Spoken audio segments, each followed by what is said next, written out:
Suntikan modal senilai 71 miliar rupiah yang dilakukan oleh Alpha JWC Ventures ke startup minuman gula kembali menjadi perbincangan. Hal ini terjadi setelah pakar Information Technology atau IT Semi Nostas Limboy menyoroti suntikan modal ke bisnis es doger milik Gibran Rakabuming Raka tersebut. Padahal, investasi yang digelontarkan oleh Alpha JWC Ventures tersebut dilakukan pada Agustus 2019.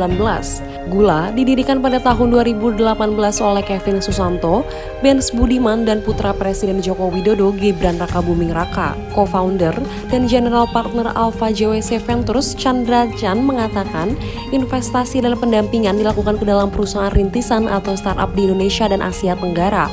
Salah satunya seperti gula agar mendorong startup tanah air untuk berkembang pesat. Apalagi, kata dia, saat melakukan investasi tersebut, Gula sudah memiliki produk dan beberapa cabang di Jakarta, termasuk di daerah Cikini, Jakarta Pusat, dan Setiabudi, Jakarta Selatan. Oleh sebab itu, setelah melakukan serangkaian penilaian dan perbandingan produk, angka penjualan hingga proyeksi keuangan atau yang biasa disebut due diligence, Alpha JWC memutuskan berinvestasi di perusahaan tersebut secara bertahap berdasarkan pencapaian perusahaan, ujar Chandra Chan kepada Kompas.com pada Selasa 18 Januari 2022. Dengan investasi tersebut, Alpha JWC sudah memiliki saham minoritas di Gula dengan pemilik saham terbesar adalah para pendiri perusahaan seperti Kevin Susanto, Benz Budiman, dan Gibran Rakabuming.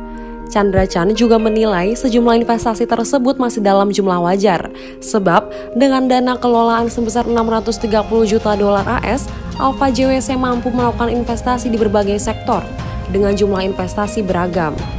Investasi tersebut mulai dari 1 miliar rupiah hingga 600 miliar rupiah per perusahaan untuk kepemilikan saham minoritas sekitar 10% hingga 20%. Sebagai contoh, di 2018 pihaknya juga memberikan investasi 8 juta dolar AS pada kopi kenangan yang saat itu juga baru mulai.